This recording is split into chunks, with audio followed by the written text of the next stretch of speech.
ಯಾಕೆ ಅಂದರೆ ಕೃತತ್ರೇತಾಯುಗಗಳಲ್ಲಿ ಮಾಡಿದ ತಪಸ್ಸಿಗಿಂತ ಅಧಿಕವಾದ ಪುಣ್ಯ ಕಲಿಯುಗದಲ್ಲಿ ಭಾಗವತ ಶ್ರವಣ, ಕೃಷ್ಣನಾಮ ಸ್ಮರಣೆ, ಜಪ ಅನುಷ್ಠಾನಗಳಿಂದ ಕೃತಯುಗದಲ್ಲಿ 1000 ವರ್ಷ ತಪಸ್ಸು ಮಾಡುವುದು ಒಂದೇ, ಕಲಿಯುಗದಲ್ಲಿ 1 ದಿನ ಜಪ ಮಾಡುವುದು ಒಂದೇ. ಅಷ್ಟು ಬೆನಿಫಿಟ್ ಇದೆ, ಪುಣ್ಯದ ಬೆನಿಫಿಟ್ ಜಾಸ್ತಿ ಇದೆ. ಆದ್ರಿಂದ ಕೆಲವರು ಪುಣ್ಯ ಪುರುಷರು ಜಪ ಮಾಡ್ತಾರೆ, ನಾವು ಕಲಿಯುಗದಲ್ಲಿ ಜನ್ಮವನ್ನು ತಾಳಬೇಕು ಅಂತ.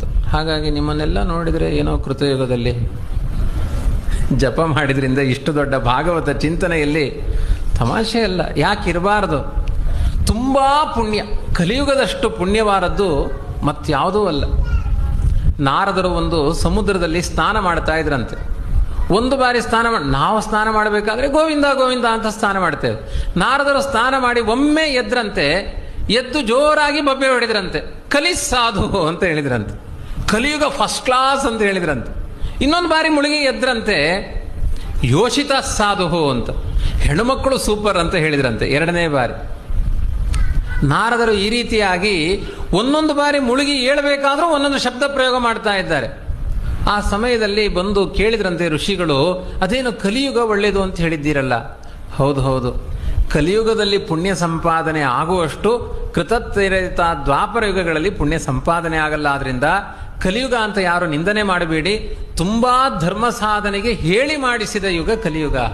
ಎಷ್ಟೆಷ್ಟು ನೀವು ಪುಣ್ಯ ಸಾಧನೆ ಮಾಡಿಕೊಳ್ತೀರೋ ಅಷ್ಟು ಬೇಗ ಸದ್ಗತಿಯನ್ನು ಪಡಿತೀರಿ ಅಂತ ಕಲಿಸಾಧು ಅಂತ ಹೇಳಿದರು. ಮತ್ತೊಮ್ಮೆ ಮುಳುಗಿ ಹೇಳಿದರು ಯೋಷಿತ ಸಾಧು ಅಂತ. ಅಂದ್ರೆ ಏನು? ಕಲಿಯುಗದಲ್ಲಿ ಬೇಗ ಪುರುಷರ ಬುದ್ಧಿ ಹಾಳಾಗ್ಬೋದು, ಹೆಣ್ಮಕ್ಕಳ ಬುದ್ಧಿ ಅಷ್ಟು ಬೇಗ ಹಾಳಾಗೋದಿಲ್ಲ. ಒಂದು ನೀತಿವಂತಲಾದ ಹೆಣ್ಣು ಮಗಳು ಎಷ್ಟೇ ಕಷ್ಟವಾದರೂ ಧರ್ಮವನ್ನು ಸ್ಥಾಪನೆ ಮಾಡಲಿಕ್ಕೆ ಪ್ರಯತ್ನ ಮಾಡ್ತಾಳೆ. ಹಾಗಾಗಿ ಕಲಿಯುಗದಲ್ಲಿ ಹೆಣ್ಣನ್ನು ಹೊಗಳಬೇಕು. ಅಂದರೆ ಎಲ್ಲ ಹೆಣ್ಣುಮಕ್ಕಳು ಅಲ್ಲ, ಪೋಖ್ರಿ ಹೆಣ್ಣುಮಕ್ಕಳು ಇದ್ದಾರೆ, ಎಲ್ಲ ಗಂಡು ಮಕ್ಕಳು ಅಲ್ಲ, ಪೋಖ್ರಿ ಗಂಡು ಮಕ್ಕಳು ಇದ್ದಾರೆ.